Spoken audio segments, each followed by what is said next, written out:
الله أكبر ولله الحمد الله أكبر الله أكبر لا إله إلا الله الله أكبر ولله الحمد الله أكبر الله أكبر لا إله إلا الله الله أكبر ولله الحمد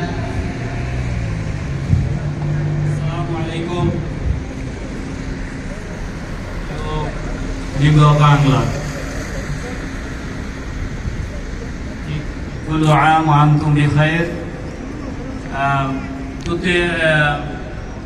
বাংলাদেশি সব ভাইরা জানেন যে এখানে একটি মসজিদ ক্রয় করা হয়েছে, রাতে চলতেছে, তবে 10 লক্ষ এউরো দিয়ে কেনা হয়েছে। তো এটাকে আমাদের কিস্তি আকারে দিতে হইতেছে বছর বছর। তো যে যা পারে ইনশাআল্লাহ মুক্ত হস্তে মসজিদের জন্য দান করেন। আল্লাহ সুবহানাহু ওয়া তাআলা বলেন, মাসালুল লাযীনা ইউনফিকুন